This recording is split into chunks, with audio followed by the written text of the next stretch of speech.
اقرأ كتاب الله ترق جنانه وتنل عظيم الأجر والغفران رتله روي القلب من نفحاته كالماء يروي لهفة العطشان. A'udzubillahi minasyaitonirrajim. Bismillahirrahmanirrahim. Alhamdulillahi rabbil alamin. Nahmaduhu wa nasta'inu wa nastaghfiruh. Wa na'udzu billahi min shururi anfusina wa min sayyiati a'malina. Man yahdihillahu fala mudilla lahu wa man yudlil fala hadiya lahu. Asyhadu an la ilaha illallah wahdahu la syarika lah. Wa asyhadu anna Muhammadan abduhu wa rasuluh. Subhanaka la ilma lana illa ma 'allamtana innaka antal alimul hakim. Allahumma 'allimna ma yanfa'una wanfa'na bima 'allamtana wa zidna ilma. Allahumma ati anfusana taqwaha wa zakkiha anta khairu man zakkaha anta waliyuha wa maulaha. Rabbi yassir wa la tu'assir, Rabbi tammim bil khair, amma ba'du.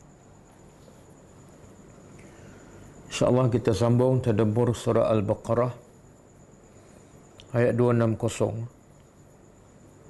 Sebelum tu kita tengok pengajaran ayat lepas, ayat 259.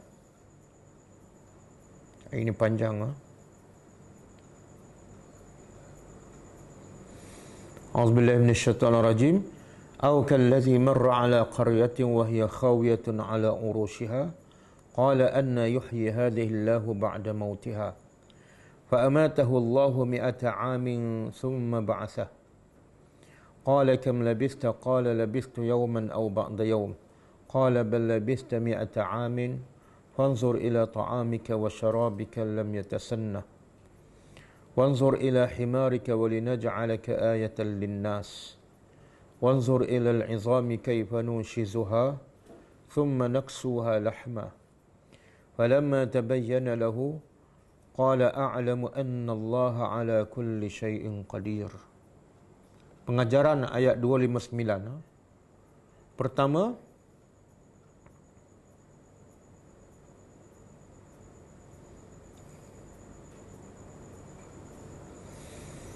Allah Subhanahu wa taala mempelbagaikan dalil-dalil dan bukti-bukti yang menunjukkan kebesaran dan kekuasaannya.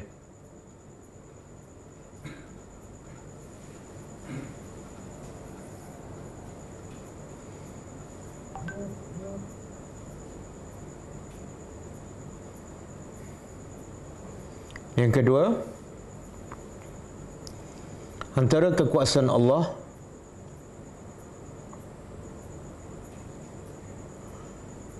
yang cukup jelas ialah boleh menghidupkan yang mati dan mematikan yang hidup.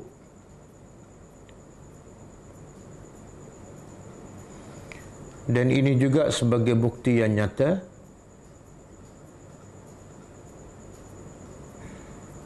bahawa Allah berkuasa untuk membangkitkan semula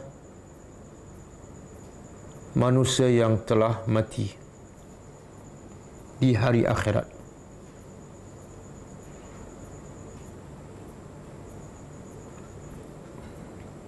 Yang kedua,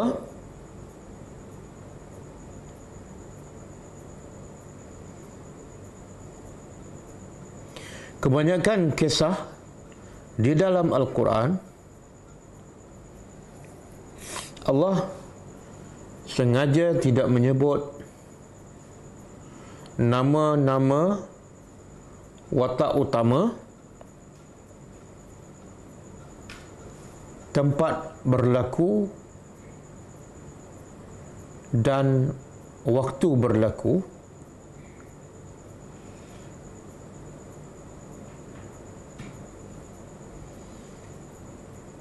Kerana yang Allah hendak daripada manusia, daripada kisah-kisah ini ialah pengajarannya.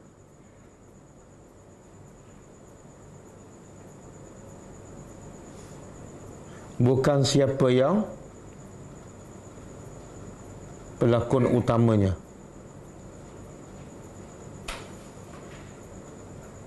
Dan di mana berlaku.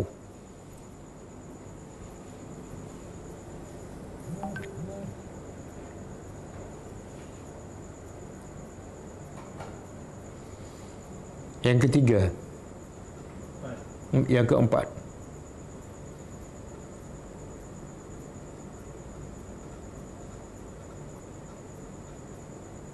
Antara wasilah yang terbaik untuk mengenali Allah dan merasai kebesarannya ialah dengan sentiasa memikirkan tentang ciptaan Allah,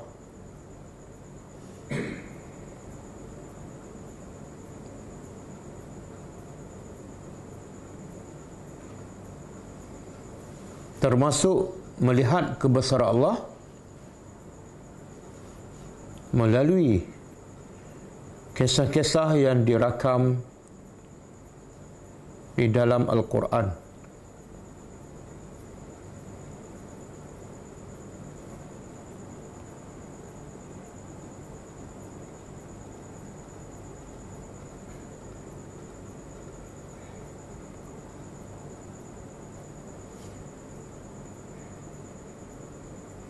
Yang kelima, Allah berkuasa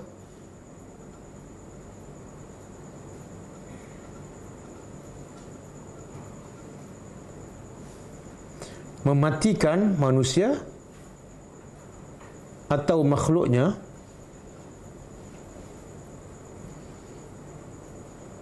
di dunia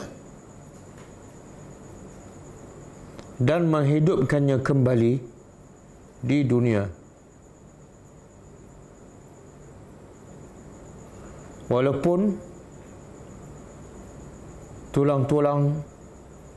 tulang-tulangnya telah hancur.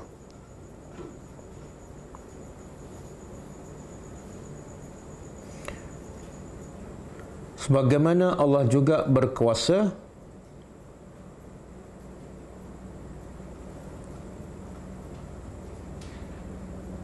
mengekalkan keadaan makanan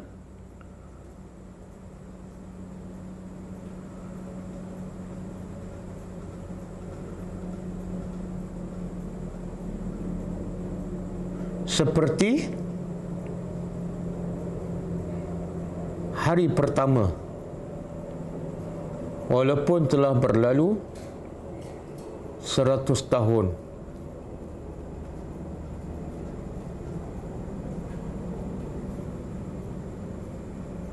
Yang keenam,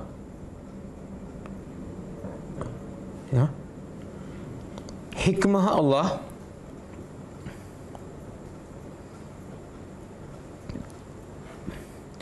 mematikan lelaki ini dan menghidupkannya kembali setelah 100 tahun, supaya manusia merasai kebesaran Allah dan akhirnya sentiasa mentaati perintah Allah.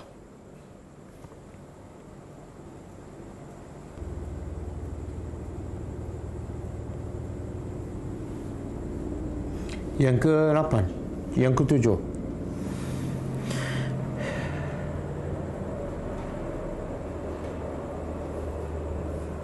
Allah membalut tulang-tulang manusia atau haiwan dengan daging supaya daging itu melindungi tulang daripada cedera atau patah.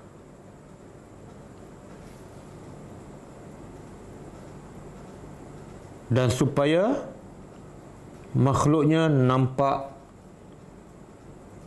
cantik.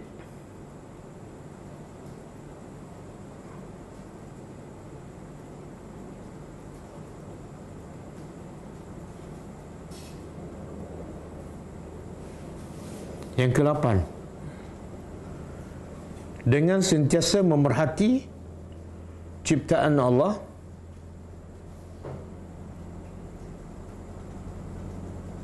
akan menambahkan ilmu dan meningkatkan keyakinan seseorang kepada Allah.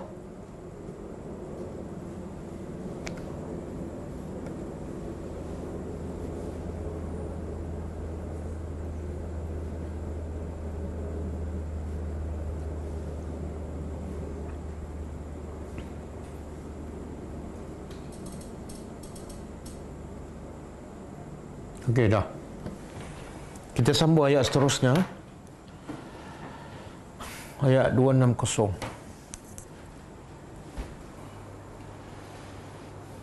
Okey, ayat malam ni kaitan dengan ayat lepas ialah setelah Allah menceritakan Allah adalah wali, penjaga dan pelindung kepada orang beriman, manakala orang-orang kafir penjaganya, pelindungnya adalah Taghut.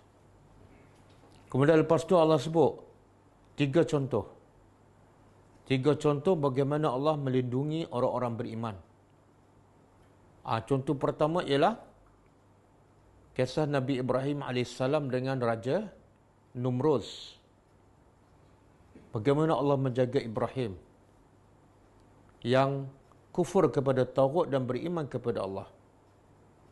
Dan juga kisah itu menunjukkan kebesaran dan kekuasaan Allah sebagai Rabb.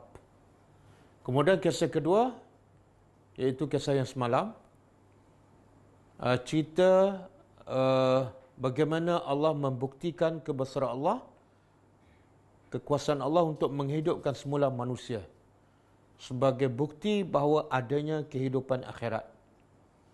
Iaitu Allah mematikan seorang lelaki 100 tahun, kemudian Allah bangkitkan. Itu contoh kedua, Allah menjaga orang yang beriman. Allah waliyul ladzina amanu. Dan malam ni contoh ketiga bagaimana Allah menjaga orang beriman. Dan malam ni juga kisahnya adalah kisah Nabi Ibrahim AS. Okey, a'udzubillahi minasyaitonirrajim. Wa iz qala, dan ingatlah ketika mana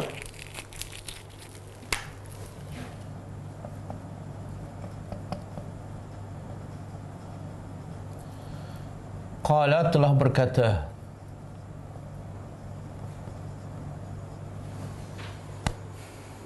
wa iz qala Ibrahim, ingatlah ketika mana. Jadi iz tu bila sebut is dalam Al-Quran ada perkataan yang dibuang, iaitu sebelum dia uzkuru, uzkur ataupun uzkuru, ingatlah. Kalau perintah pada seorang, uzkur, ingatlah. Seorang tu maksud Allah perintah pada Nabi Muhammad. Tapi bila perintah pada Nabi Muhammad, sebenarnya perintah kepada semua umatnya. Ingatlah wahai Muhammad, ataupun ingatlah oleh kamu semua. Ingat apa? Iaitu kisah ketika Nabi Ibrahim berkata. Bila Allah perintah pada Nabi Muhammad sallallahu alaihi wasallam supaya ingat kisah Ibrahim, menunjukkan apa? Allah suruh Nabi dan juga orang beriman ingat kisah Ibrahim.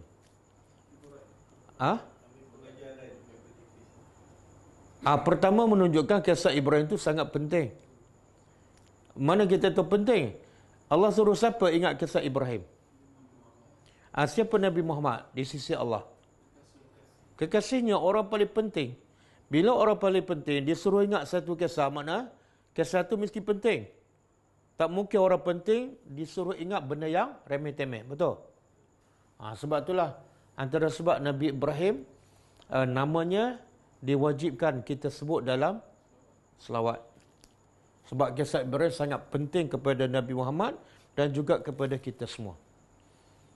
Satu. Yang kedua, bila Allah suruh sebut kisah Ibrahim, menunjukkan kisah Ibrahim penting. Kamu hebat macam mana, ingat kisah Ibrahim. Kenapa? Sebab kisahnya penting. Banyak contoh, banyak pengajaran. Yang kedua, menunjukkan kehebatan Nabi Muhammad. Kalau cerita Nabi Ibrahim penting, makna yang perlu ingat pada kisah Ibrahim juga orang yang hebat. Kan? Jadi dua-dua hebat. Begitu juga kalau kita ambil pengajaran daripada kisah Nabi Ibrahim, kita insya-Allah akan menjadi orang yang hebat. Okey, apa kisahnya? Ketika mana telah berkata Ibrahim ni ada dua bacaan. Kita dah sebut sebelum ni. Satu Ibrahimah, yang kedua Ibrahama. Yang ni ha baris bawah, yang ni ha baris atas. Kalau saya baca wa iz qala Ibrahama. Wa iz qala Ibrahamu. Tak salah. Sebab itu salah satu bacaan yang Nabi baca. Qiraat. Okey, ketika mana telah berkata Ibrahim. Apa kata Ibrahim? Rabbi, wahai Tuhanku. Ini menunjukkan apa ni? Ada dalam tafsir Al-Muraghi, kenapa kisah ni Allah sebut nama Ibrahim? Kisah sebelum ni, kisah ayat 259, kan? Lelaki yang pergi ke satu negeri itu dah hancur, kan? Allah tak sebut nama dia. Allah hanya sebut apa? Lelaki, seorang yang melalui kota, kan? Ada dalam tafsir ulama mengatakan Allah sebut Ibrahim sebab Allah nak beritahu ini ciri-ciri seorang Nabi yang beradab dengan Allah. Apa adabnya? Apa adabnya? Perasan tak lelaki yang lalu di satu negeri tu, apa dia cakap? Dia cakap Anna yuhyi hazihillah. Bagaimana ataupun bila lagi Allah akan hidupkan negeri ni, kan?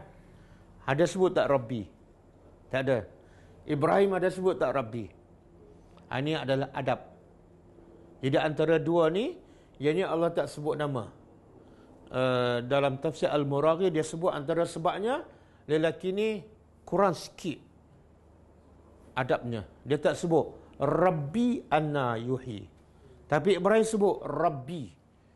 Itu menunjukkan Ibrahim beradab dengan Allah. Dan Ibrahim mengakui engkau ni adalah Tuhan aku. Sebab tu aku sebut Rabbi. Dan juga bila kita meminta kepada Allah, ini dia panggil apa? Tawassul. Tawassul mana? Perantaraan. Ada tawassul yang haram, ada tawassul yang diharuskan. Antara yang diharuskan ialah kita tawassul dengan nama-nama Allah. Ya Razaq, urzuqni. Di sini tawassul dengan apa ni? Nama ataupun sifat Allah iaitu Rabb, iaitu Rububiyah. Kenapa bila kita berdoa sangat-sangat digalakkan mulakan dengan Rabb? Dan kita biasa doa ni ada dua aja. Pertama mula dengan Rabbi ke ataupun Rabbana. Yang kedua Allahumma, kan? Kalau kita perasan kebanyakan doa dalam Al-Quran mula dengan Rabb ke mula dengan Allahumma? Rabb ke Allahumma? Perasan tak yang dalam 30 juzuk tu? Perasan lah? Yang Rabb lebih banyak, kan? Biasa Allahumma ni doa daripada hadis. Allahumma barik lana, kan? Okey, kenapa banyak doa daripada Quran bermula dengan Rabb? Ibrahim pun bila berdoa sebut Rabb. Kenapa? Kenapa Rabb? Ya Allahumma pun, Ya Allah beradab juga. Beza tak Rabb dengan Allah? Rabb apa mana? Pemilik, pencipta, pengurus. Allah Tuhan yang disembah. Jadi bila kita minta, makna kita nak Allah bagi sesuatu pada kita. Apa sifat yang paling layak kepada Allah yang mampu memberi? Rabb lah. Allah hanya nama Allah je. Tapi Rabb menunjukkan apa? Dia pencipta, dia pemilik, dia pemberi. Waktu bila kita minta, yang terbaik kita guna Rabb. Rabbana Rabbi. Kan? Jadi Ibrahim kata, wahai Tuhanku, arini. Apa makna arini? Perempuan tak pernah dengar kan? Lelaki pun jarang. Yang perempuan pernah dengar ialah Aryani. Aryani pernah dengar. Yang ni baca dah lama tapi macam tak pernah dengar je. Kalau Aryani itu baru baca tapi macam selalu je dengar. Apa dia Aryani? Tak Aryani ya?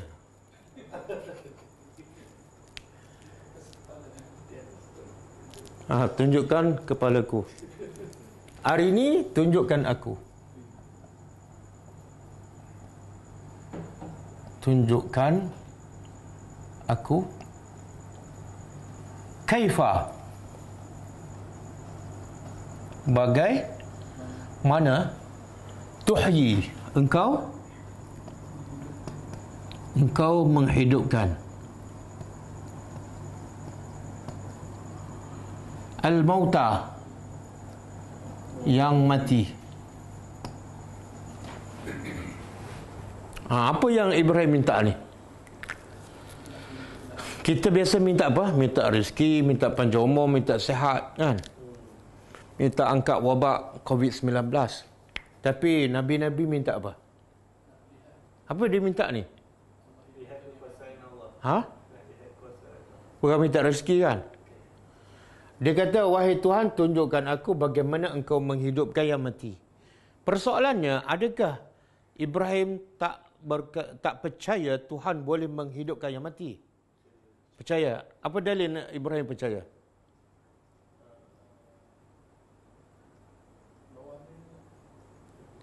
Yang selepas tu. Okey, kita tengok seterusnya. Qal, dia berkata iaitu Allah. Bila Ibrahim minta, Allah pun bertanya. Dia berkata, awalam. Kita dah jumpa banyak kali. Awalam ke, alam ke, apa makna dia? Apakah tidak dalam masyarakat?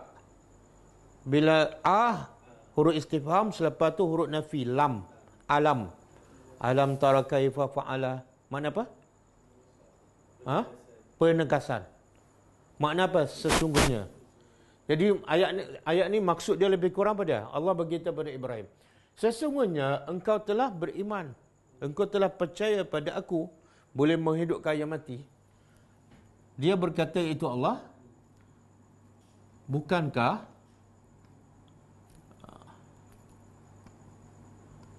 sesungguhnya engkau tu'min, telah percaya. Dan kalau kita belajar bahasa Arab, tu'min ni fi'il mudhari'. Fi'il mudhari' ni menunjukkan sedang ataupun akan datang. Tapi saya terjemah telah. Kenapa? Dia bahasa Arab, bila masuk lam je, contoh yazhabu, akan pergi ataupun sedang pergi. Bila masuk lam je, makna dia lam yazhab, dia tidak telah pergi. Dia nak cerita di masa yang lepas. Lam yazhab Muhammadun, Muhammad tidak pergi bila? Yang lepas. Mana dah berlaku ke belum? Dah. Walaupun dia fi'il mudhari', bila masuk lam menunjuk ke past tense. Sebab tu kena terjemah apa? Telah. Macam alam nashrah. Kena terjemah apa? Sesungguhnya telah kami lapangkan. Okey? Sesungguhnya engkau telah percaya ataupun telah beriman. Percaya apa ni? Qala awalam tu'min. Percaya apa? Jadi Allah nak beritahu apa ni? Kan kamu dah percaya bahawa aku memang berkuasa, mampu menghidupkan semula. Kenapa nak tengok lagi? Faham? Jadi ayat ni menunjukkan Ibrahim percaya Allah memang boleh menghidupkan. Bahkan pengiktirafan daripada Allah. Engkau memang telah percaya. Apa lagi masalah? Satu. Yang kedua, dalil ayat yang lepas. Ingat tak cerita Ibrahim dengan siapa? Ayat yang lepas membuktikan Ibrahim memang percaya Tuhan boleh menghidupkan. Kisah Ibrahim dengan siapa? Raja. Kan raja tanya, siapa Tuhan kamu? Ibrahim jawab apa? Tuhan aku ialah dia boleh menghidupkan dan mematikan. Memang Ibrahim percaya. Habis apa Ibrahim nak? Qala bala. Dia berkata, bala. Bala ni makna bahkan. Bahkan ni maksud dia ialah bahkan aku telah beriman engkau memang berkuasa menghidupkan. Walakin akan tetapi liyatma'inna supaya lebih yatma'inna tamaknina. Tamaknina ni salah satu rukun dalam solat kan. Nabi kata apa? Iza raka'a fayatma'in. Bila dia rokok, dia kena tenang. Jadi rokok tu rukun, tenang pun rukun. Bila dia i'tidah, lepas i'tidah tak boleh turun-turun, kena tenang. Jadi yatma'inna supaya lebih tenang. Qalbi hatiku. Tenang ataupun yakin. Okey, jadi apa Ibrahim nak sebenarnya? Apa yang Ibrahim nak daripada permintaan ni? Yelah, dia daripada apa yang dia minta tu sebenarnya dia sebalik tu apa dia nak? Nak tambah keiman. Subhanallah. Semua manusia minta nak sempurna, betul? Tapi ada yang nak sempurna kewangan dia. Ada yang nak sempurna fizikal dia. Ada yang nak sempurna rumah dia. Ada nak yang sempurna pangkat dia. Tapi orang beriman sentiasa minta supaya yang sempurnanya pada iman.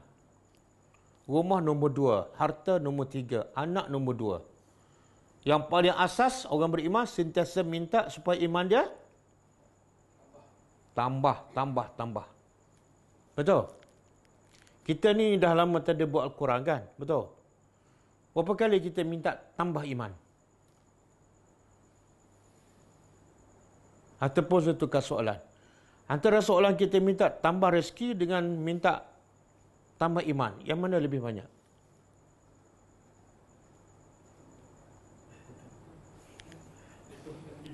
Pelajar-pelajar Zoom tolong jawab. Dalam sehari ke seminggu ke, kita minta tambah rezeki, tambah sihat tubuh badan, tambah harta kan, dengan tambah iman. Yang mana kita minta lebih banyak? Dah buka dah? Tambah iman jawab dia. Bercakaplah benar walaupun pahit. Okey. Tengok orang beriman. Kita tahu tak Ibrahim ni dia bukan senang hidup, betul kan? Dia sorang-sorang berdakwah, kena tangkap, kena campak dalam api. Sepatutnya dia minta pada, ya Allah, tambahlah keselamatan kepada aku. Bila aku berdakwah, selamatkan aku. Tak. Yang dia minta ialah tambah iman. Kenapa? Kadang-kadang tempat selamat tapi iman lemah. Duduk dalam rumah pun takut. Tapi kadang-kadang rumah tak ada. Dia sorang-sorang tapi iman kuat. Lautan manusia dia boleh lawan. Macam ghulam mendakwah kan? Jadi cara dia minta untuk tambah iman kan? Jadi pengajaran untuk kita apa dia? Pengajaran untuk kita daripada kisah ni.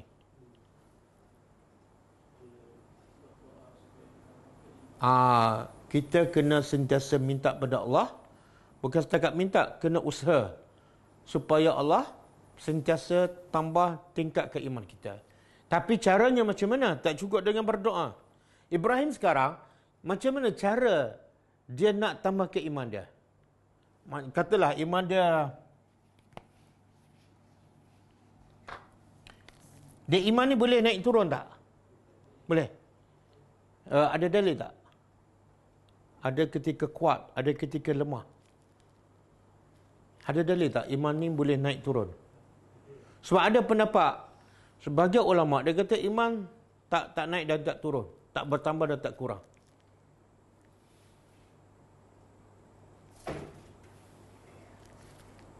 Buka surah At-Taubah ayat 124. Ayat 124. Fa ammal lazina amanu. Dia bermula daripada ayat wa iza ma unzilat suratun faminhum man yaqulu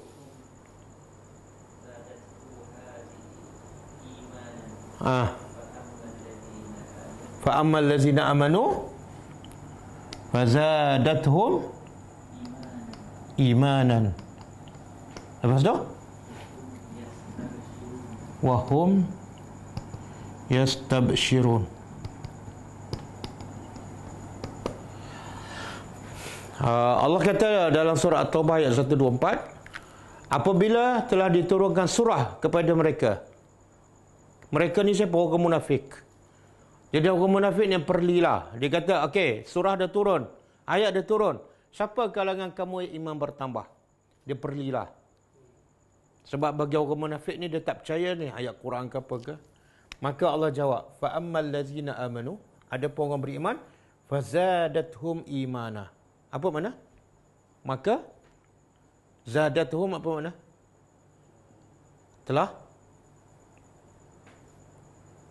Telah bertambahlah iman mereka.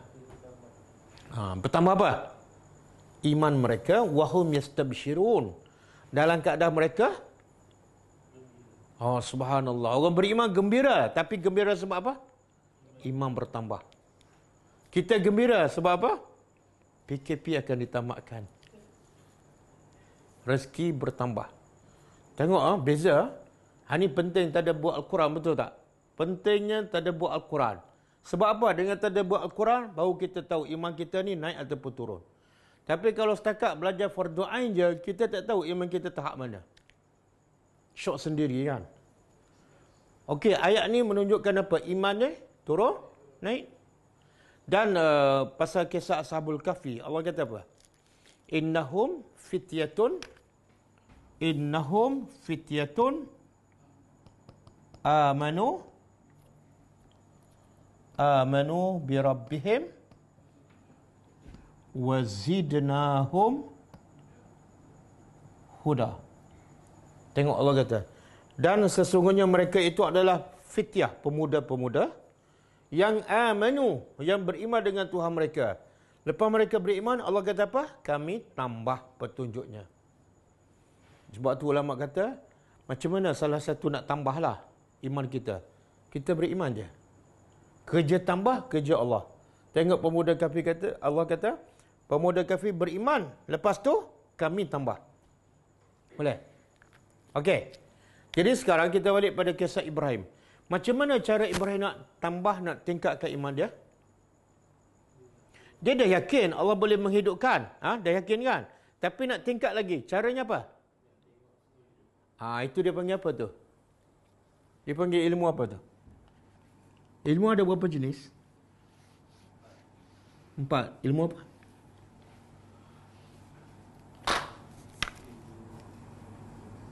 Ilmu ada berapa jenis?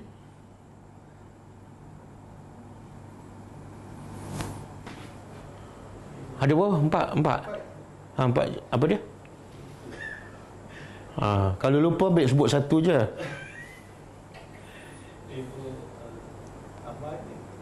Bukan.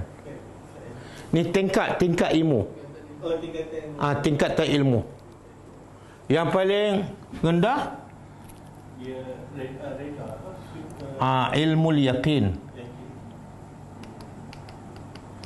Tinggi sikit ilmu al-yaqin makna kita dengar daripada seseorang yang kita percaya, kita yakin. Dengar. Tinggi sikit. Nampak? Ainul yaqin. Ain mata kan?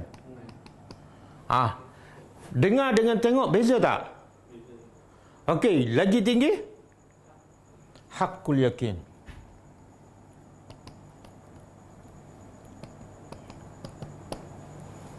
Okey, cara Ibrahim nak tingkatkan iman, pertama, dia yakin tak bahawa Allah boleh menghidupkan. Tapi dia nak tingkatkan lagi dengan cara apa? Ainul yaqin. Wahai Tuhan, aku nak tengok dengan mata. Kenapa? Dengan aku tengok dengan mata, yatma'in qalbi. Hati aku lagi yakin. Boleh? Jadi, pengajaran yang paling besar untuk kita, kalau seorang Nabi sentiasa nak tingkatkan iman, walaupun Nabi memang dah beriman, walaupun Nabi dah dijamin ahli syurga, maka orang macam kita, lagi wajib kena usaha tingkatkan iman. Caranya apa? Cara kita lah. Nanti kita sebut.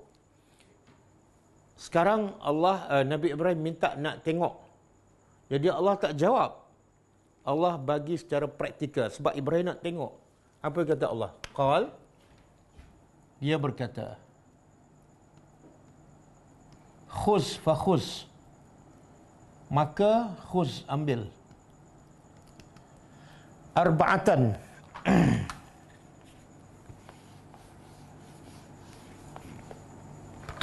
Arba'atan apa dia?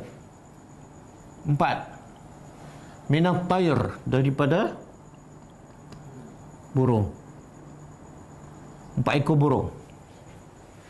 Kenapa 4? Kalau nak beriman, jangan soal. Sebab apa? Kalau Allah kata 4, kita tanya. Kalau Allah kata 5, tanya juga. Betul tak? Kalau Allah kata 10 ekor, kita pun tanya juga. Jadi, fokus pada pengajaran dia. Jangan fokus pada angka. Kemudian, kenapa burung? Ustaz, kenapa tak ayam? Fasurhunna. Lalu? Fasurhunna mana? Dekatkan. Dummahun ilaik. Lalu dia terjemah apa? Dekatkan. Dekat dan kumpulkan. Kumpul dan dekatkan. Ya, iaitu burung-burung ilaika, kepada engkau. Ada pendapat mengatakan Allah tak sebut ambil burung, sembelih, potong. Tapi understood. Kisah ni makna fahamlah. Sebab Ibrahim nak tengok apa?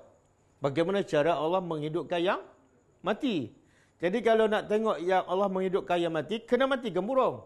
Betul? Jadi dalam tafsir mengatakan Ibrahim pun ambil 4 ekor burung. Okey, apa pula jenis burung ni? Burung tiong ke, burung hantu ke, burung apa? Tak disebut.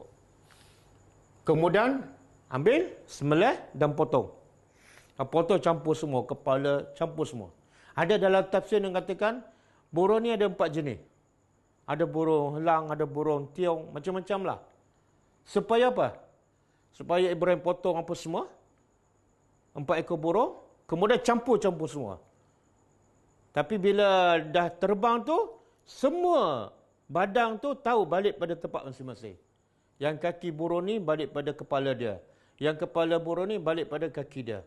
Tanpa bertukar. Lagi menunjukkan kehebatan Allah. Okey, summa, kemudian ij'al. Jadikan apa ni? Burung-burung yang telah dipotong ala, ke atas, kulli jabalin, setiap jabal. Jabal bukit, Berapa bukit? Berapa bukit? Mana dia sebut 4? Ya Allah sebut 4 burung je. 4 burung. Bukit Allah tak sebut 4 bukit. Ada dalam tafsir mengata 4 bukit. Sebab apa 4 bukit? Sebab 4 ekor burung letak setiap bukit. Jadi daripada setiap bukit terbang seekor burung. Okey, setelah potong, letak di atas setiap bukit minhunna, darinya, iaitu dari burung yang dipotong, juz'a, sebahagian. Setelah potong-potong, bagi 4, setiap satu bahagian letak atas satu bukit. Semma. Kemudian ud'uhunna. Summa du'uhunna, iaitu kemudian serulah. Serulahnya iaitu seru apa ni? Sekarang bukan burung dah. Potongan-potongan daging-daging. Dah mati kan? Potongan-potongan ya'tinaka, terus ia datang kepada engkau sa'ya. Sa'ya apa dia? Kita banyak jumpa sa'ya ni dalam sebulan ni, ayat sebulan ni. Antaranya apa dia? Kita jumpa dalam bentuk fi'il mudhari' ya. Contohnya dalam surah Abasa. Wa amma man ja'aka yas'a. Yas'a tu makna bersegera. Kalau yas'a bersegera, sa'yan itu masdar. Datang secara, buruk itu datang kepada engkau bersegera. Ada pendapat mengatakan sa'ya ni berjalan, burung tu berjalan, bukan terbang. Tapi pendapat paling kuat, sa'ya tu datang, terbang dengan segera. Okey. Jadi sekarang Ibrahim, Allah makbul tak permintaan Ibrahim daripada burung yang telah disembelih dan dipotong-potong, kemudian dipanggil, terus bersambung, berbentuk seekor burung, empat ekor burung dan terbang. Terbang pula datang kepada mana? Datang kepada Ibrahim. Wa'lam, dan ketahuilah. Allah berkata kepada Ibrahim, ketahuilah annallah, Allah azizun, maha perkasa lagi maha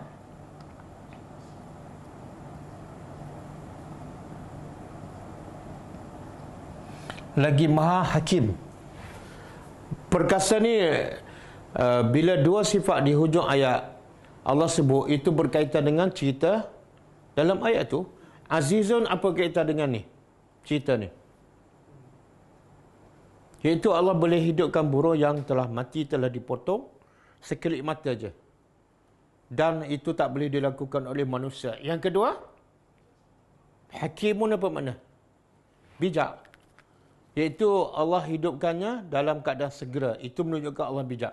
Kalau lambat, mungkin orang tak percaya kebesaran Allah. Okey. Boleh? Jadi daripada kisah ni, apa dia antara pengajarannya?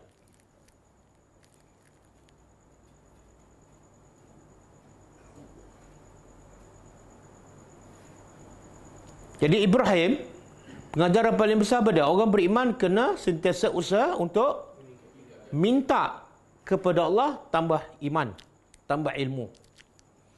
Menunjukkan yang paling penting dalam hidup manusia bukan harta, bukan rezeki, bukan makanan. Rezeki, macam mana kamu minta, Allah dah tetapkan banyak itulah rezeki kamu.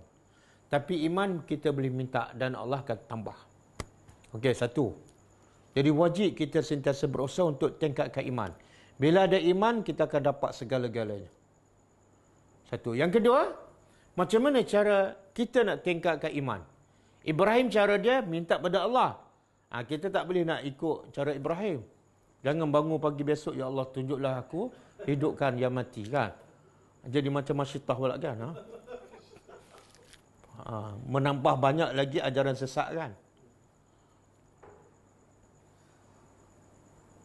Macam mana? Cara ni nak tingkatkan iman, nak kuatkan iman. Semua kita tahu nak banyakkan duit, kerja keras. Nak sihatkan badan, makanlah apa-apa je. Herba ke apa kan.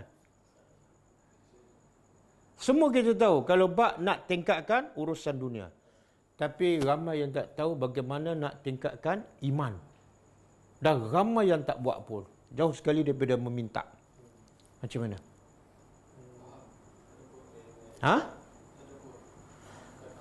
Sekarang Ibrahim bertambah iman sebab apa? Sebab dia nampak kebesaran Allah. Betul? Jadi macam mana kita nak nampak kebesaran Allah? Dengan cara berfikir. Berfikir tentang apa? Satu, tentang ciptaan Allah. Saya nak tanya, antara Allah menghidupkan lelaki yang dimatikan 100 tahun dan Allah hidupkan burung-burung yang telah mati dan dipotong, dengan Allah ciptakan langit, mana lebih hebat? Jadi salah satu cara nak tingkatkan iman kita ialah sentiasa berfikir tentang ciptaan Allah. Bangun pagi tengok langit, ya Allah hebatnya engkau. Kan? Malam gelap, siang cerah. Dan tak pernah retak, tak pernah sengit. Berapa ribu tahun tanpa tongkat kan? Berfikir. Tengok makanan, tengok haiwan, tengok ulat, tengok semut, berfikir. Okey, yang kedua, berfikir tentang ayat Al-Quran. Apa? Kalau kita nak terjemah apa tu? Berfikir tentang ayat Al-Quran boleh meningkatkan iman. Kalau nak terjemah apa? Tadabbur. Itulah tadabbur. Tadabbur makna dia berfikir tentang maksud ajaran Al-Quran yang termaktub. Bila kita faham satu ayat, iman kita akan semakin, ya Allah, rupa-rupa sebelum ni aku belum kenal engkau, wahai Tuhan. Kan, sebab tu, aku dah belajar fardu ain tapi solat lambat. Aku dah belajar fardu ain tapi masih buka aurat. Kenapa?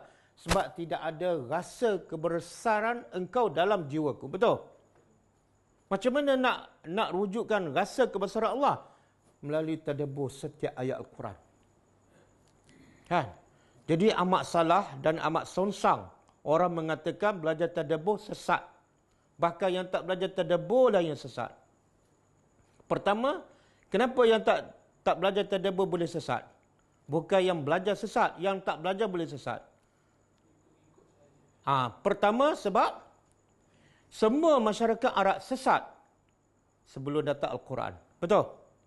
Bila mereka mula mendapat hidayat? Setelah belajar fardu ain ke setelah diturunkan Al-Quran pada mereka? Turunkan Al-Quran. Semua penduduk Mekah hampir semua sesat, penyembah berhala. Tapi mereka mula dapat hidayat sebab belajar Al-Quran. Bahkan Nabi kata kepada Mu'adh bin Jabal, bila Nabi utuskan Mu'adh bin Jabal ke Yaman, apa Nabi pesan pada Mu'adh bin Jabal? Pertama, kamu ajar ahli kitab di Yaman, ajar apa? La ilaha illallah. Apa tu la ilaha illallah? Fardu ain ke apa? Akidah. Lepas mereka faham la ilaha illallah, mereka kenal Allah, ajar fardu ain. Apa dia? Solat. Lepas mereka buat solat, pungut harta zakat mereka. Tengok ikut tertib. Jadi yang paling asal apa dia? Kena Tuhan. Melalui apa dia? Ayat-ayat Allah. Melalui tadabbur Al-Quran. Dan kalau kita perasan awal surah Baqarah. Awal surah Baqarah. Allah sebut apa? Alif Lam Mim. Zalikal kitab. Itulah kitab. Iaitu Al-Quran. La raiba fi. Tidak ada keraguan. Lepas tu, hudan. Petunjuk kepada orang. Kemudian Allah sebut ciri-ciri orang bertakwa. Apa dia yang pertama?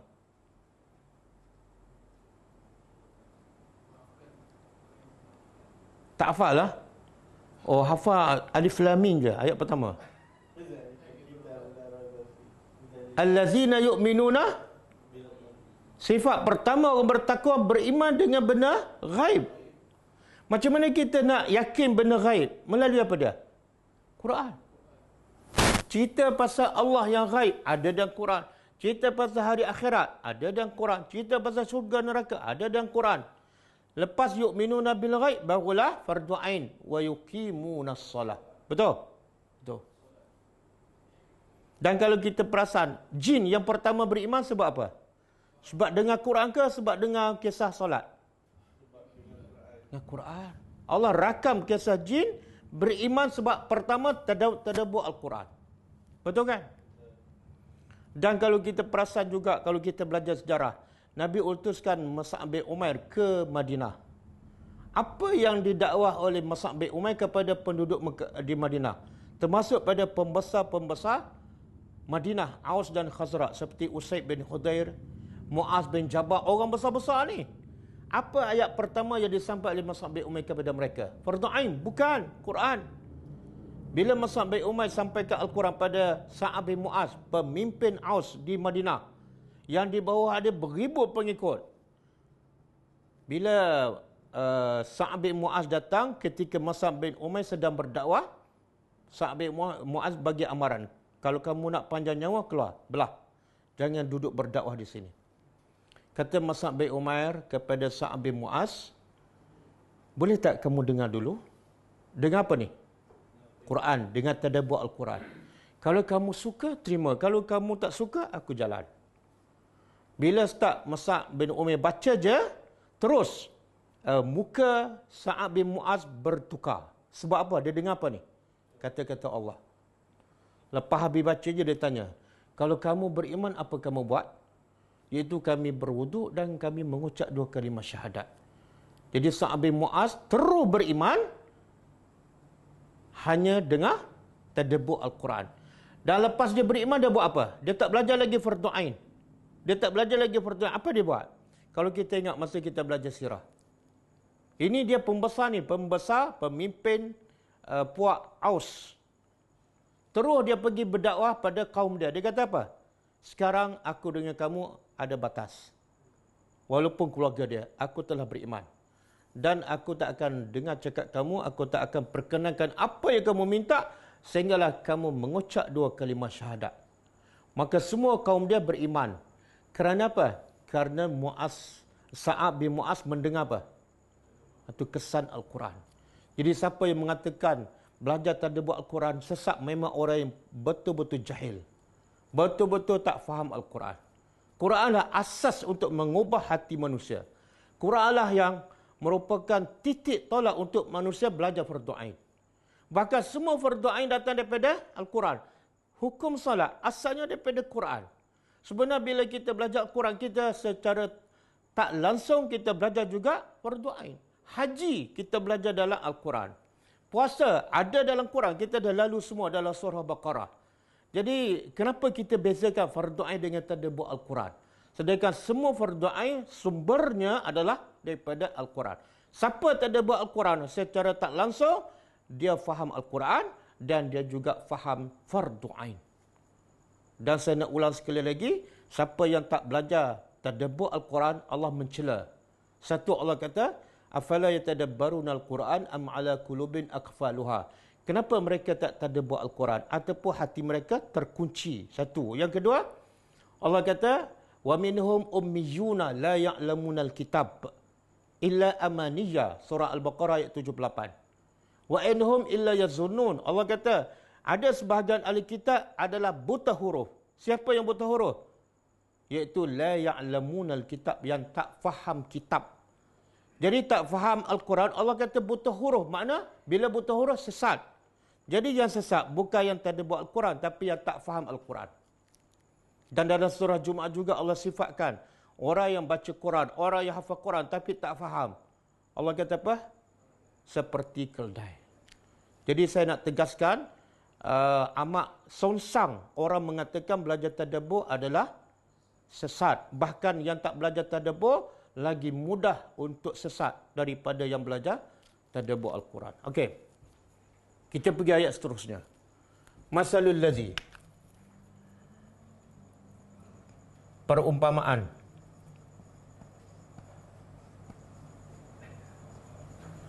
allazina, orang-orang yang yunfiquna, mereka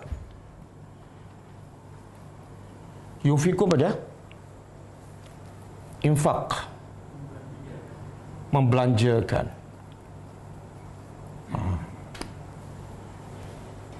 Amwalahum, harta mereka. Dan harta ni dalam bahasa Arab, amwal bukan terhad kepada duit saja. Apa-apa saja yang memberi manfaat. Kadang-kadang harta, kadang-kadang kereta, amwal. Kadang-kadang pangkat, kadang-kadang kesihatan kita, kadang-kadang tenaga kita. Jadi Allah nak puji perumpamaan orang yang membelanjakan harta mereka. Kepada apa ni? Biasa kalau sebut belanja tu kepada apa? Nak bagaimana tu belanja? Kita fahamlah. Dia nak ke mana tu? Shopping lah. Pernah tak sebut? Nak ke mana tu nak belanja? Belanja kat mana? Berdakwah. Ada tak sebut guna perkataan belanja untuk berdakwah? Tak ada kan? Jadi Allah kata orang yang berbelanjakan harta mereka fi sabilillah, pada jalan Allah. Apa makna jalan Allah? Macam mana kita nak tahu itu jalan Allah? Sebab ramai mendakwa dia berbelanja, dia bersedekah untuk jalan Allah, tapi sebenarnya tak pun. Contoh kan, dia belanja untuk support satu sekolah yang buat benda bid'ah, itu bukan fisabilillah. Kan, kadang-kadang dia belanja seseorang pergi berdakwah. Dengan dakwah dia, orang semakin tak faham Quran. Orang semakin tak ikut sunnah Nabi, ikut guru. Itu bukan fisabilillah. Jadi fisabilillah apa dia? Kita faham kenapa jalan sabil disandar kepada Allah. Dia disandar kepada Allah pertama sebab jalan tu Allah yang tetapkan. Bukan manusia, bukan Nabi Muhammad. Jalan tu Allah sendiri yang tetapkan. Sebab tu dipanggil jalan Allah. Yang kedua, disandar kepada Allah sebab jalan tu kalau kita ikut, pasti kita akan sampai kepada Allah. Boleh faham? Jadi dua maksud fi sabilillah. Pertama, jalan tu Allah yang tetapkan, bukan, tidak ada campur tangan manusia. Yang kedua, bila kita ikut pasti sampai pada Allah, dan tak mungkin kita sampai pada Allah kecuali jalan yang Allah tetapkan. Dan tak mungkin kita ikut jalan yang Allah tetapkan kecuali jalan yang Nabi tunjukkan. Sebab Allah bagi syarat. Qul in kuntum tuhibbunallah fattabi'uni. Kalau betul kamu cinta aku, ikut cara Nabi. Itulah jalan Allah. Okey. Jadi sebab tu Allah kata siapa yang infak tu dah susah. Infak harta susah. Lagi susah apa dah? Jalan Allah. Kalau setakat infak untuk nafsu kita, boleh. 20,000 boleh, 200,000 pun boleh. Kan? Kadang-kadang orang renovate rumah dia 300,000. Tapi bila fi sabilillah, berapa dia bagi? Sekarang banyak, kalau baca berita setiap hari kan, ramai orang tertipu. Scammer kan? Kadang-kadang seorang suri rumah, hilang duit dia 200,000. Fisabilillah ke fisabi scammer? Betul tak? Bacalah berita setiap hari. Kadang-kadang remaja kerugian 5,000 sebab tertipu dengan scammer. Jadi Allah kata berbelanjalah harta kamu pada jalan Allah. Jalan apa ni? Apa saja. Pertama, yang paling tinggi, berjihad pada jalan Allah. Tapi sekarang tak ada. Sebab tu zaman Nabi ini, yang paling utama sahabat berinfak bila? Bila nak berperang. Bagaimana kita belajar sebelum ni kan? Dalam peperangan Tabuk, bila Nabi isytiharkan nak kumpul dana. Nabi kumpul juga dana, tapi bukan untuk mahat tahfiz. Nabi kumpul dana untuk apa? Peperangan ni. Dalam peperangan Tabuk dipanggil Jayshul Usrah. Tentera yang kesukaran. Osman sedekah berapa?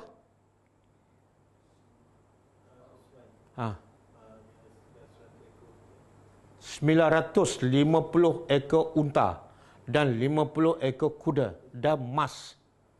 Sebab apa berlomba ni? Sebab fi sabilillah. Apa kelebihannya? Allah nak dorong kita infak. Maka Allah bagi ganjaran. Apa ganjaran? Kamasali. Seperti habbah. Habbah ni benih. Dalam bahasa Arab, habbah ni banyak. Ada biji gandum, ada biji apa lagi, jagung, ada biji padi kan. Tapi dalam tafsir mengatakan benih yang paling manfaat besar ialah benih gandum. Lagi pula orang Arab ni dia lebih banyak makan apa? Nasi ke roti. Jadi benih ni lebih kepada benih gandum. Okey. Allah nak dorong kita supaya infak ni Allah buat perumpamaan. Kalau kamu bagi satulah, tak kira RM1 ke RM10, satu benih itu seperti satu benih dan ambatat. Ia menumbuhkan sab'ah 7 sanabil tangkai. Sanabil ni jamaah plural. Kalau satu sumbulah. Sumbulah satu tangkai. Kalau sanabil tangkai-tangkai. Okey. Makna dia tanam satu benih, keluar berapa? 7.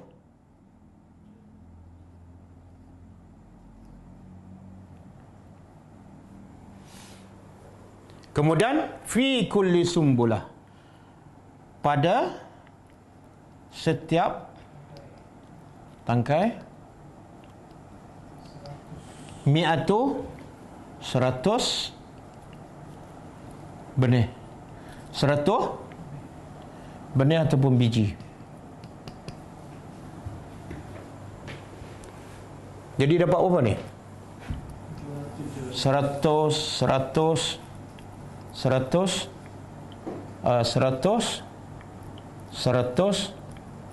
berapa?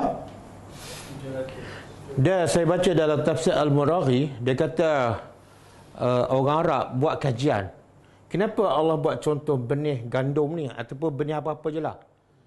Jadi peladang-peladang ni ataupun petani, dia tengok sendiri gandum dia, benih dia. Memang betul, satu benih keluar 7, bahkan ada sampai 10 tangkai. Kadang-kadang sampai 50 tangkai. Yang Allah buat ni yang biasa-biasa je. Dan setiap tangkai pula, mengikut kajian mereka, bukan setakat 100 tapi lebih pada 100. Boleh faham? Kemudian, dapat berapa ni kalau satu? Kalau satu benih dapat berapa? Bukan 700 saja. Allah kata, wallahu, dan Allah yudha'if, menggandakan. Liman, bagi siapa yang dia kehendaki. Mana adakah dia mesti dapat 700 sahaja? Tak. Dia mungkin dapat, mungkin 7,000, mungkin 70,000, mungkin 7 juta. Berdasarkan apa? Allah akan tambah kepada siapa yang dia kehendaki. Tapi apa? Berdasarkan apa? Setakat mana dia ikhlas? Apa yang dia sumbangkan? Kepada siapa dia sumbangkan? Waktunya bila? Kalau dia sumbangkan, contohlah. Contoh dia sumbang yang terbaik apa dia?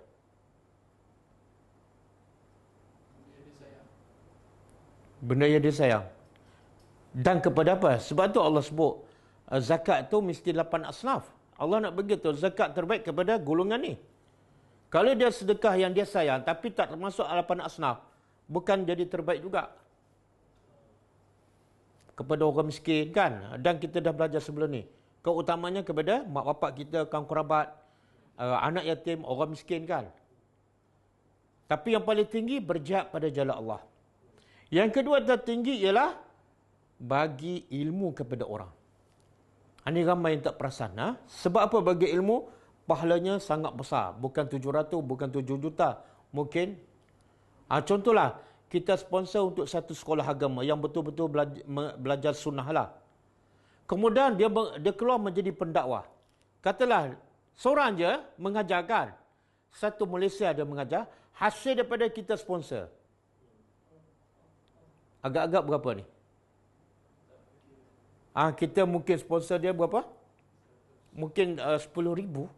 Cuba bayangkan kalau dia jadi pendakwah, dia pusing satu Malaysia. Dia pula mengajar orang lain dan orang lain pula jadi pendakwah. Saya yang sponsor dia seorang, dia dapat berapa?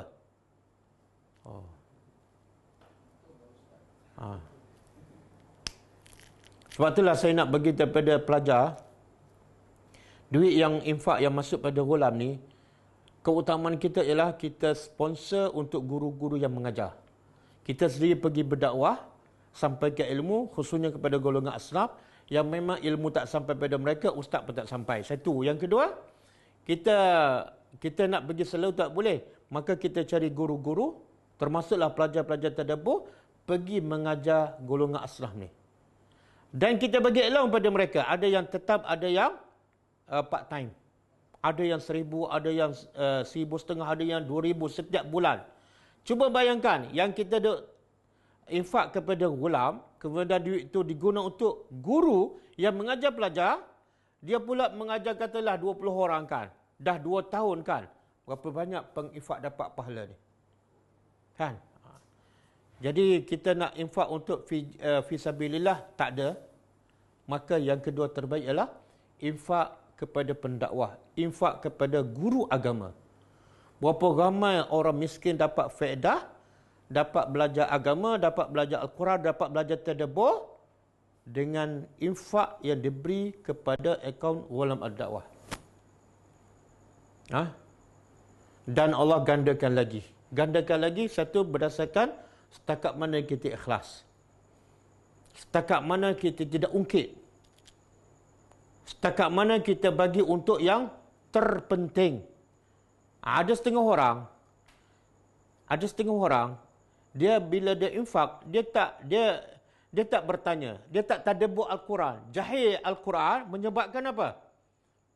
Infak dia tak ke mana. Contohlah, orang kita suka infak Quran, terjemah Quran lah. Betul tak? Dia pergi hantar Quran 4-5 buah ke masjid, ke surau. Yang dah ada 5 tahun, tak ada orang buka, tak ada orang baca. Dia dapat pahala tak? Tak dapat pahala. Tapi kenapa dia infak? Sebab dia tak tadabbur Al-Quran. Dia ikut orang ramai. Orang infak Quran, dia infak Quran. Betul tak? Akhirnya berlakulah lambakan Al-Quran di masjid, di surau. Berdebu. Jadi Tok Siak yang tolong sapu debu. Tak ada pembaca. Begitu juga kalau dia pergi Masjidil Haram ke Masjid Nabawi kan. Orang Melayu suka nak infak Quran dalam Masjidil Haram. Kononnya apa? Pahala di Masjidil Haram 100,000. Pahala di Masjidil Nabawi 1,000. Jadi kalau orang baca pahala dia, tengok-tengok dia baca Al-Quran, seorang pun tak baca. Bahkan Quran yang dia infak, dibawa keluar pergi tempat lain pula. Sebab apa? Sebab Quran dalam Masjid Nabawi dengan Masjidil Haram dah cukup. Dan dia hanya pilih yang cetakan kerajaan Saudi. Yang berbeza dia ambil, dia hantar tempat lain. Dah hantar tempat lain pula, orang tak baca. Rugi tak? Rugi. Sebab tu bila nak infak, kena tadabbur Al-Quran. Nak infak apa yang paling utama. Apa yang pahala dia semakin berkembang, semakin. Bahkan setelah kita mati, pahala berterusan. Itu semua kita tak akan dapat kecuali dengan tadabbur Al-Quran. Saya nak tanya, kalau kita belajar fardu ain, kita belajar tak ayat ni? Belajar tak? Kalau kita belajar bab puasa, belajar tak ayat ni? Tak. Sebab itulah tadabbur Al-Quran asas untuk kita menjadi orang yang beriman dan orang yang melaksanakan fardu ain secara terbaik. Berapa ramai yang belajar fardu ain tak solat? Berapa ramai yang belajar fardu ain tak puasa? Dah belajar. Sebab apa? Sebab dia tak kenal Tuhan. Dia tak rasa kebesaran Allah melalui tadabbur Al-Quran. Okey, kemudian Allah dan Allah wasi'un, maha luas. Alimun, maha mengetahui. Luas apa ni? Luas apa? Dia kalau nak kait dengan ayat ni luas apa? Allah kata kalau kamu sedekah satu, macam satu benih, keluar 700 dan berganda lagi. Luas apa? Luas rahmat Allah. Dan Allah boleh bagi lebih daripada itu. Kenapa? Allah luas kemampuannya. Kalau Allah bagi setiap orang 10 bilion, kurang tak harta Tuhan? Kita kalau bagi setiap orang BRIM, setiap rakyat Malaysia 1000, kurang tak duit kerajaan? Tengok, lepas Allah bagi tahu dia sangat luas rahmat, luas kemampuan Allah, Allah sebut Maha mengetahui. Apa maksud? Allah Maha tahu kamu betul-betul ikhlas. Adakah fi sabilillah ataupun kerana nak nama? Allah tahu. Kalau ikhlas pun Allah tahu. Ikhlas yang betul-betul ke ataupun ikhlas yang bercampur dengan riak. Tengok ayat ni memberi satu bagi dorongan. Kenapa kedekut kan? Ada seorang sahabat, bila dengar ayat ni, dia ada seekor unta. Bila dengar ayat ni, dia kata kepada Rasulullah, Ya Rasulullah, unta aku fi sabilillah. On the spot dia infak. Dia unta bagi orang Arab masa tu macam kenderaan lah. Kan? Kita ada emas, lepas tu tak ada buat ayat ni terus. Sekarang saya nak tadabbur, nak infak emas saya. Ada tak? Ustaz boleh tak buat dulu? Kemudian bila lelaki ni kata apa? Ya Rasulullah, unta aku ni aku infak fi sabilillah. Apa Nabi kata? Walaka, bagi engkau 700 ekor unta di syurga. Subhanallah. Siapa yang cakap tu? Ada tak satu syarikat yang melabur, kita melabur RM1 dapat 700? Ada.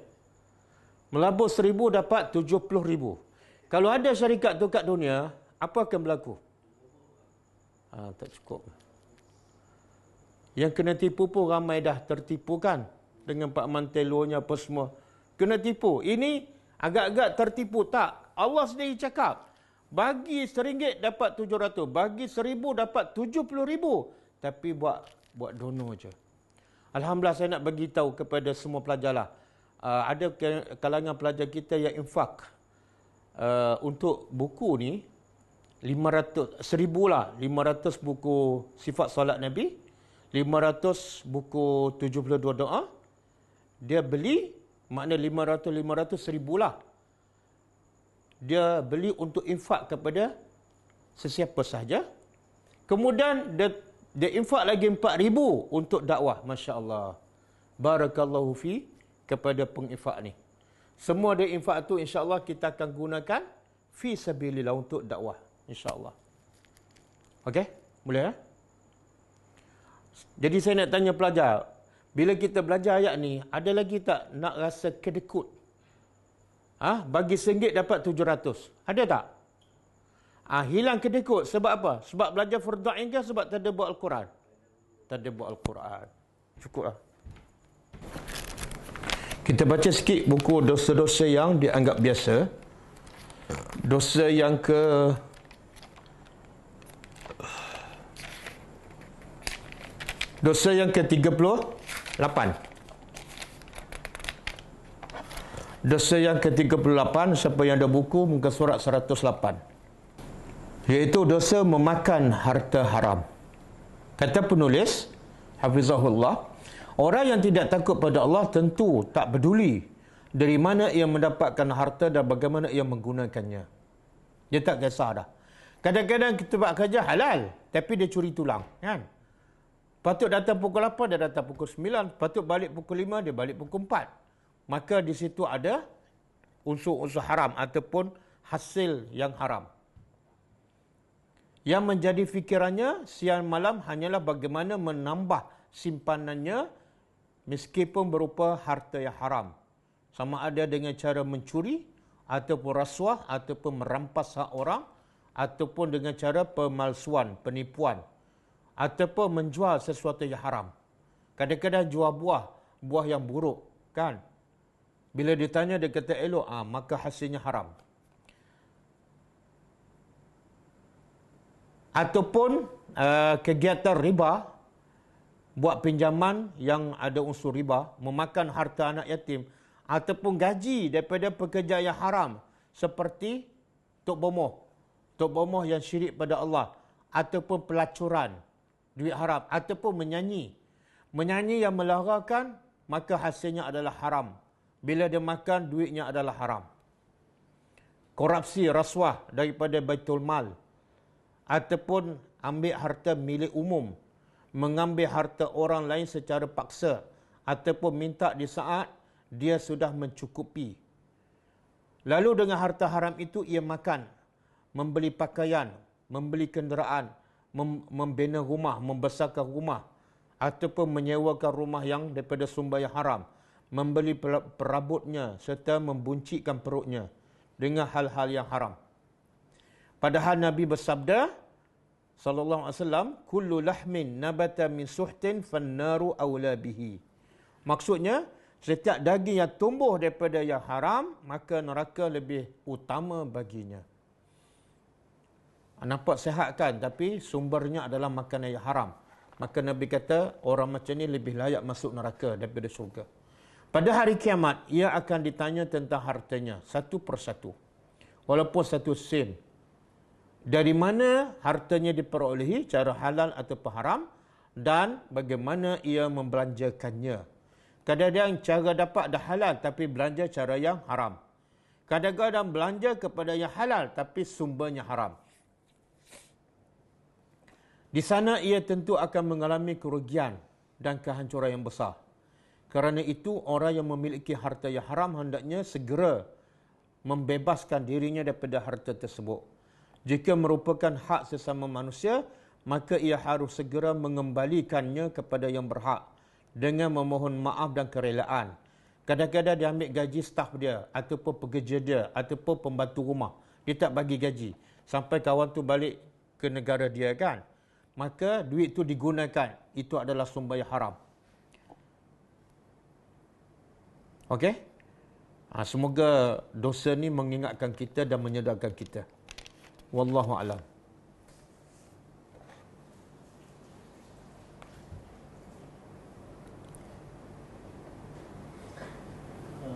Ustaz, Ustaz nak tanya pasal sunnah menyimpan janggut. Bolehkah kita trim dengan gunting mesin bagi pendek ataupun bagi kelihatan kemas? Terima kasih.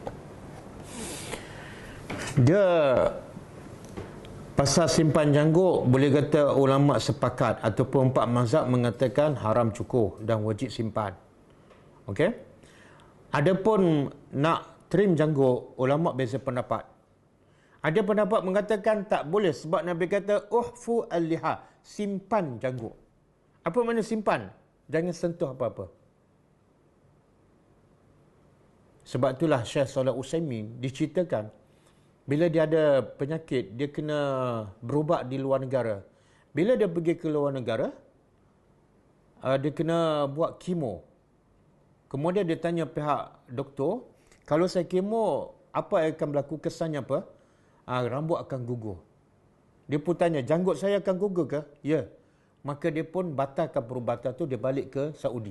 Dan akhirnya dia mati. Kenapa? Dia tak nak. Sebab dia kata, aku malu.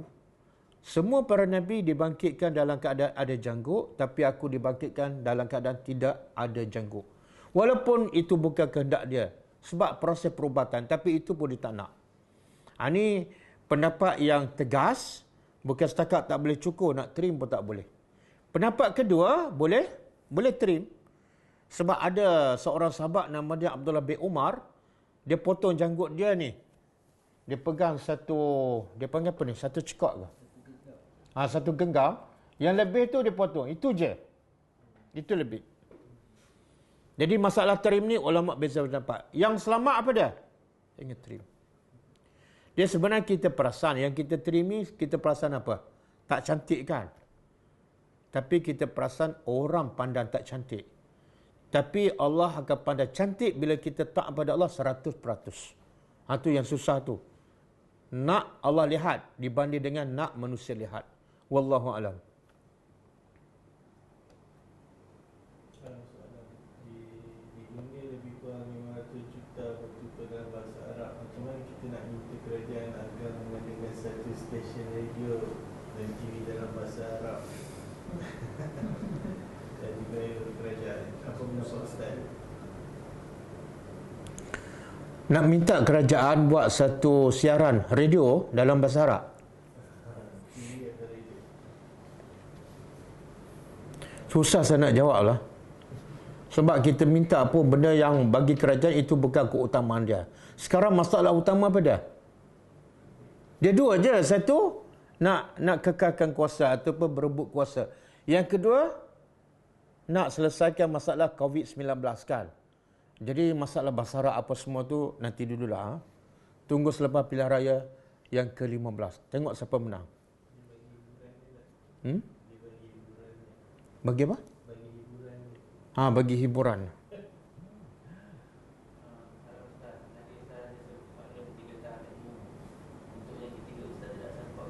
Betul. Dia okey. Sebenarnya 3 peringkat ilmu ni semua ada dalam Quran.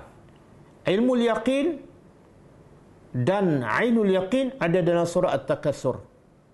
Surah yang pendek kan, alhaakum takatsur hatta zurtumul maqabir kalla sayalamun summa kalla sayalamun kalla law ta'lamuna ilmal yaqin. Kalau kamu tahu dengan ilmu yang yakin. Kemudian la tarawunnal jahim, kamu pasti akan melihat neraka jahim. Summa la tarawunnaha ainal yaqin, kemudian kamu akan lihat dengan ain. Makna di akhirat besok ahli neraka akan melihat dengan mata. Itu dipanggil ainul yaqin. Kemudian yang ketiga haqqul yaqin, iaitu apa? Allah sebut dalam surah Al-Waqi'ah ayat 91. Surah Al-Waqi'ah ayat 91. Bila manusia masuk neraka, bukan tengok dah, betul-betul rasa. Itu dia panggil haqqul yaqin. Haqqul yaqin. Saya bagi analogi, contoh. Saya bagi kepada pelajar, saya ada satu anggur yang sangat manis. Itu dia panggil ilmu apa tu? Saya bagi tahu, pelajar percaya pada saya pun bagi tahu, saya ada anggur yang sangat manis. Dia panggil apa? Ilmu yakin lah. Ilmu. Kemudian besok saya bawa dan pelajar nampak. Dia panggil apa? Ainul yaqin. Kemudian saya bagi pada pelajar dan pelajar betul-betul rasa manis. Dia panggil haqqul yaqin. Itu.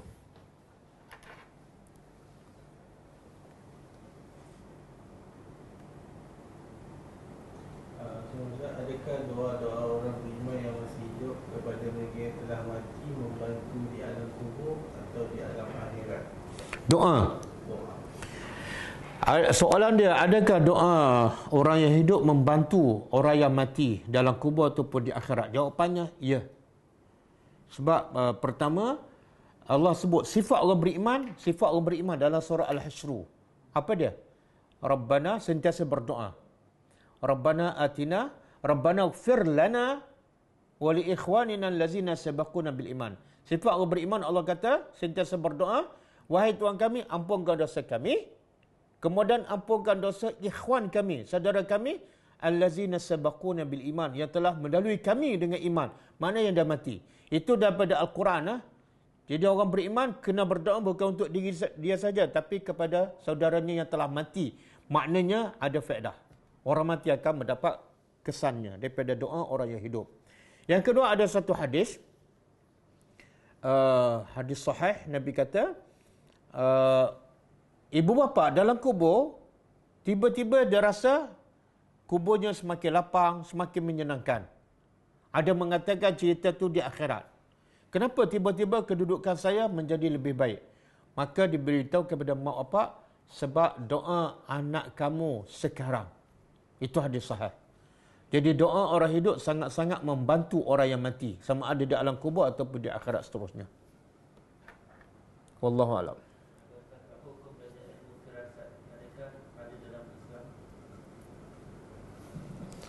Dia sebenar ilmu firasat ni, dia tak perlu belajar. Allah sebut dalam surah Al-Baqarah, iaitu cerita pasal peperangan lah, pasal nak pergi berjihad. Allah nak bagi tu sifat orang beriman, dia miskin tapi dia tak meminta. Allah kata apa? Yahsabuhumul jahilu aghnia. Orang jahil menyangka orang kaya tu, orang miskin tu kaya.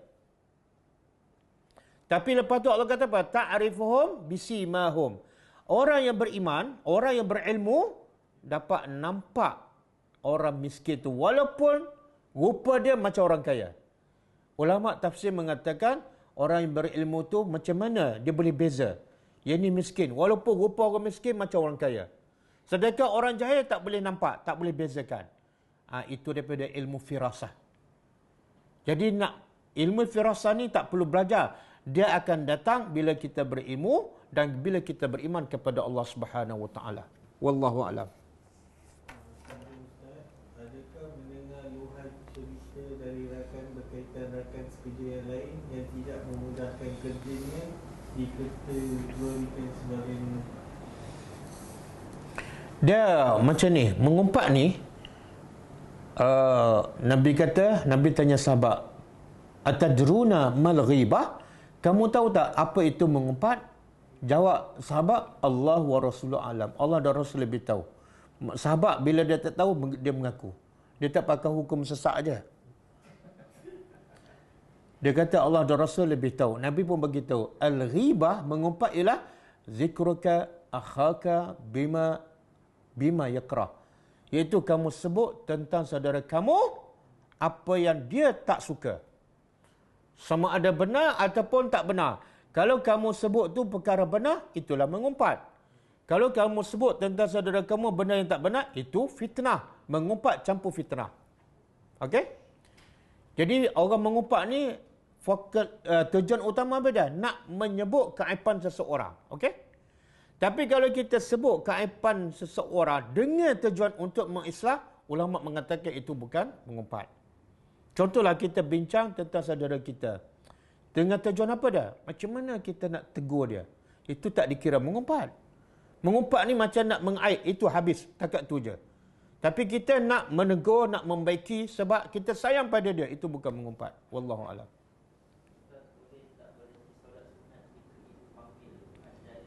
Boleh. Kena berhenti. Bukan boleh. Bila solat sunat, ibu panggil kena berhenti. Dan ibu ni bila tengok anak solat sunat, jangan panggil lah. Kena berhenti ya. Cuma solat fardu tak boleh.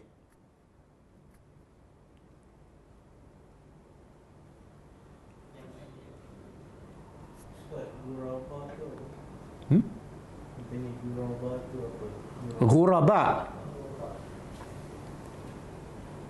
Bada'al dalam satu hadis Nabi kata badal Islam ghariban wa sayaudu ghuraba. Islam bermula dengan gharib seorang, iaitu terasing. Islam mula-mula datang tu dia anggap asing oleh masyarakat. Sebab macam semuanya bercanggah dengan amalan masyarakat. Wa sayaudu ghuraba. Dan akhirnya kamu juga akan kembali dalam keadaan macam orang-orang terasing. Jadi ghuraba jamak plural kepada gharib. Ghuraba mana orang-orang yang terasing. Macam kita lah. Kita tadabbur Al-Quran kan. Kebanyakan orang belajar fardu ain, belajar tasawuf, belajar tarikat. Tiba-tiba kita belajar tadabbur Al-Quran. Orang kata kita yang terasing kan. Orang kata kita yang sesat. Padahal dia yang tak betul. Wallahu a'lam.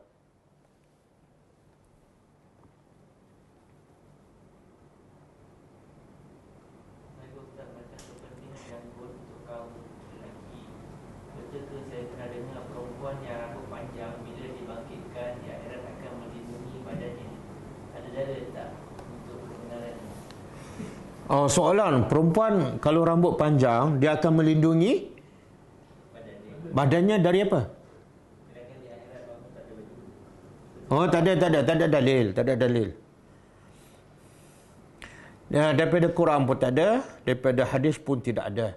Bila Nabi sebut kepada Aisyah, manusia akan dibangkitkan dalam keadaan bogel, dalam keadaan tak berkasut dan dalam keadaan tidak bersunat. Aisyah tanya apa? Aisyah tak tanya kalau rambut panjang terlindur tak badan dia, tak. Aisyah tanya macam mana semua orang bogel kan, tak malu ke? Nabi jawab, masa tu tak ada malu dah. Sebab masing-masing memikirkan nasib mereka ke syurga ataupun ke neraka. Jadi masing-masing tak nak tengok pun aurat yang orang yang sebelahnya. Jadi rambut panjang boleh melindungi badan tak betul, tak ada dalil.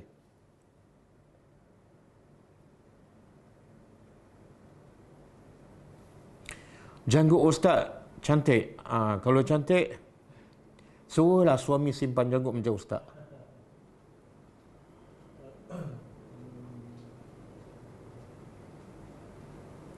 Ustaz sokong PAS ke UMNO? Saya sokong Islam. Siapa ikut Islam, semua saya sokong. Sama ada namanya UMNO ke PAS ke. Allah sebut apa dalam Quran? Wala yajrimannakum syana'anu qaumin alla ta'dilu i'dilu huwa aqrabu littaqwa. Allah kata, jangan sekali-kali kebencian kamu, dengar, jangan sekali-kali kebencian kamu pada seseorang ataupun satu puak ataupun satu kumpulan menyebabkan kamu tak berlaku adil pada mereka. Kenapa tak suka? Kenapa kamu tak adil pada dia? Memang saya tak suka, haram. Walaupun dia tak suka, kalau betul kita wajib sokong. Walaupun kita suka, kalau salah wajib kita bantah. Itu Islam. Wallahu a'lam.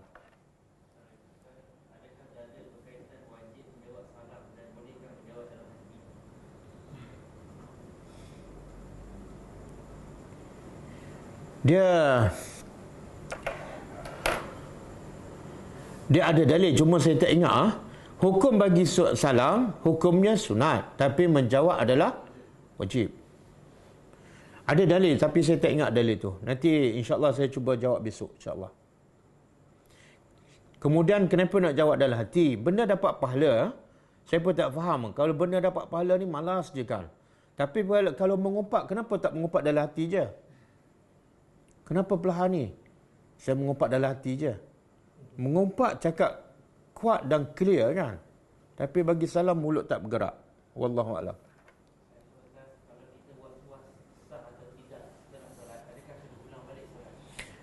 Was-was solat kita sah ataupun tidak. Okey, was-was tu masa tengah solat ke lepas solat? Selepas solat jangan layan.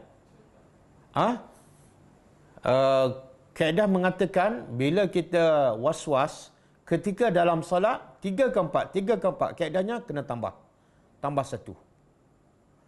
Tapi kalau was-was 4 ke 5, jangan tambah. Sebab solat yang paling banyak 4. Dan sekiranya kita was-was, lepas bagi salam, jangan layan. Itu adalah bisikan syaitan. Lepas bagi salam, 3 ke 4, jangan layan.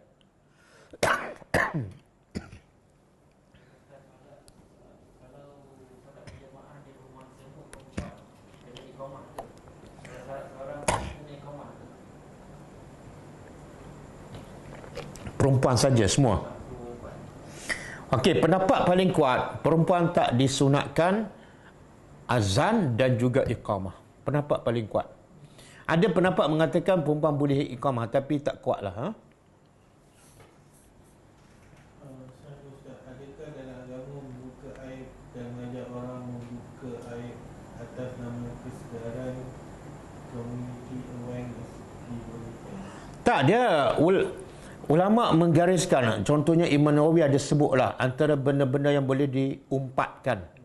Contohnya bila pemimpin buat kesalahan, kita boleh sebut nama pemimpin tu supaya orang tak ikut dia. Itu bukan sebenar, walaupun nampak macam mengumpat, tapi sebenarnya nak selamatkan orang. Yang kedua, bila orang tu mengamalkan ajaran yang sesat. Bahkan ulama kata termasuklah yang buat bid'ah ni. Yang buat bid'ah kita boleh sebut supaya orang selamat. Kalau kita tak sebut, macam mana orang boleh selamat daripada dia? Kita boleh sebut yang buat bid'ah ke, yang buat ajaran sesat, boleh sebut nama. Itu bukan mengumpat, itu menyelamatkan. Begitu juga yang ketiga dalam pembicaraan. Kita boleh sebut kepada hakim, contoh suami kita ke, isteri kita ke, si fulan mencuri ke, boleh sebut. Itu dipanggil bukan mengumpat, tapi sebenar sebagai bukti. Ataupun satu lagi, kalau kita, contohlah, kita nak selamatkan orang. Orang tu dikejar oleh pencuri.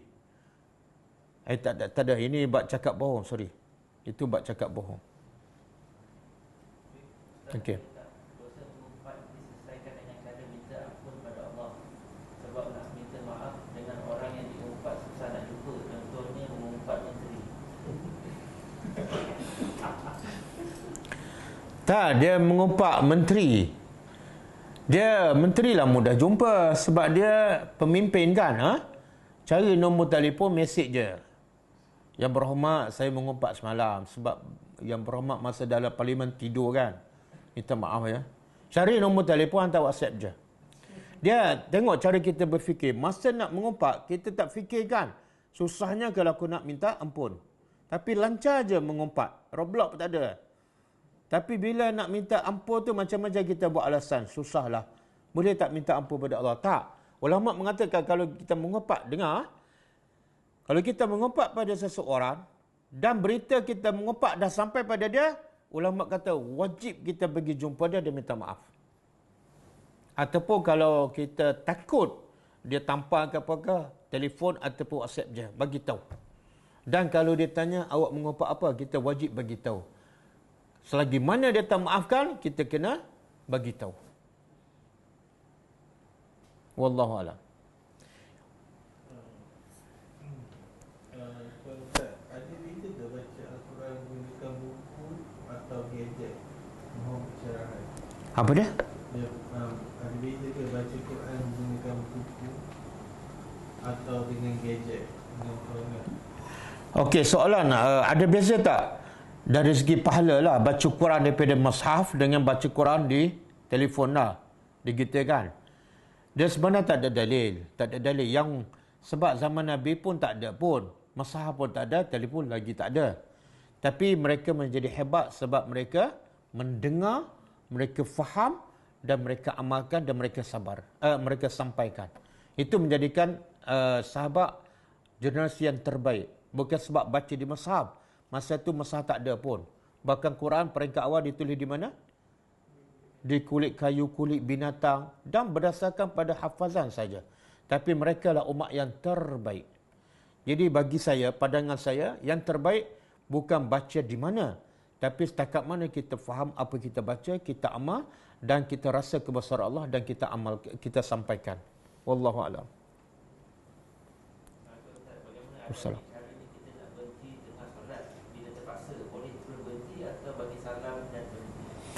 Okey, nak tahu, nak berhenti, terpaksa berhenti sebab apa? Sebab solat ni tak boleh sebarangan. Kadang-kadang kita rasa terpaksa berhenti kan, tapi benda tu kita boleh tahan. Solat tak boleh berhenti sebarangan. Sebab tu dalam satu hadis Nabi kata, bila kamu bila kamu solat dan kamu rasa sesuatu dalam perut kamu dan kamu waswas, kentut ke tak? Kentut ke tak? Nabi kata apa? Teruskan, jangan keluar. Haram keluar. Sebab apa? Itu adalah bisikan syaitan.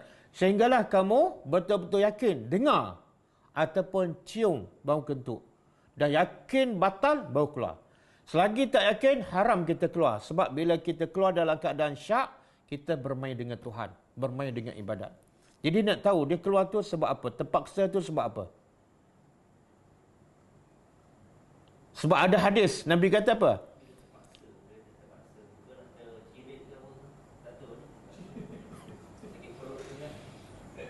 Okey, kalau kata betul lah, kalau betul-betul terpaksa ke, tercerit ke apa ke, maka ada dua pendapat lah. Pertama mengatakan nak berhenti kena bagi salam. Pendapat yang kedua nak berhenti terus. Tak perlu bagi salam. Kenapa? Dia sebenarnya bagi salam ni tanda apa? Tanda solat selesai. Kamu tak selesai solat pun kenapa nak bagi salam? Dan bila kamu dah terciritkan, dah batal solat, kenapa nak salam? Solat dah batal pun. Keluar macam tu je.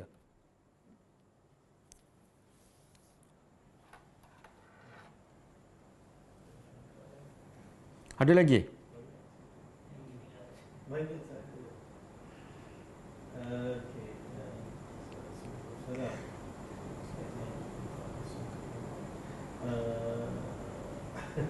Salam Ustaz, apa yang infak khas untuk bulan boleh dapat berganda 7 tangkai suci ayat Al-Quran ke?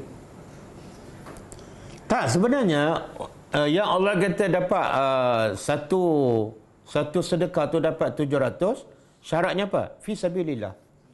Apa makna fi sabilillah? Pertama, berjihad pada jalan Allah lah. Berjihad dengan senjata. Yang kedua, apa saja usaha untuk menegakkan agama Allah, sama ada dengan cara berdakwah ataupun mengajar ilmu sehingga orang faham agama, orang kenal Allah dan orang beramal dengan perintah Allah. Maka semua itu termasuk fi sabilillah. InsyaAllah kalau masuk infak melalui ghulam, insya-Allah dapat pahala tu. Sebab kita semua duit kita guna untuk urusan dakwah sahaja. Tidak ada yang lain.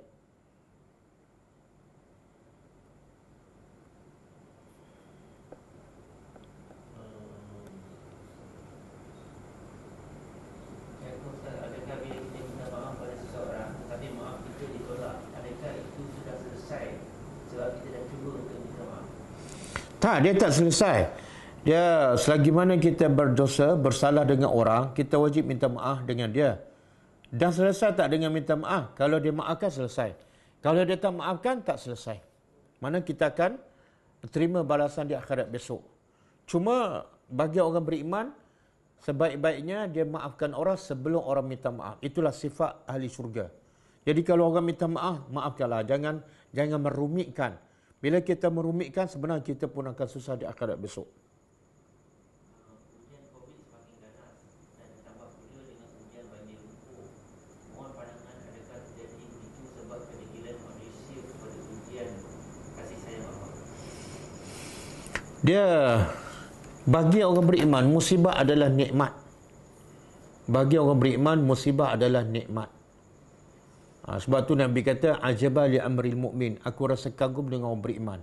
Nabi kagum dengan orang beriman. Kenapa? Kullu amruhu kana khair. Semua urusan dia baik. Semua urusan baik. Kemudian Nabi huraikan, iza asabathu sarra syakara. Bila dia ditimpa ataupun mendapat nikmat, dia bersyukur. Maka syukurnya atas nikmat itu adalah baik untuknya. Wa iza asabathu darra sabara. Dan bila dia ditimpa apa saja musibah, orang beriman buat apa? Sabar. Sabar tu adalah baik. Jadi sebenarnya bagi orang beriman, musibah adalah nikmat. Tapi bagi orang tak beriman, musibah adalah bala. Jadi COVID-19 ke, banjir lumpur ke, tengok siapa, macam mana cara dia menghadapi musibah tu. Kalau dia menghadapi dengan sabar, maka musibah itu sebenarnya bukan musibah, tapi adalah nikmat. InsyaAllah kita buku kita yang lama kita tambah baik dan kita cetak baru. Tajuk dia musibah adalah nikmat. Kita dah cetak baru, besok siap. Boleh beli melalui Shopee Ghulam online. Harga dia murah je, RM4.5. Dan sebahagian harga buku tu keuntungan kita masuk akaun Ghulam untuk tujuan dakwah. Wallahu a'lam. Okey, cukup lah. Pukul 11 dah.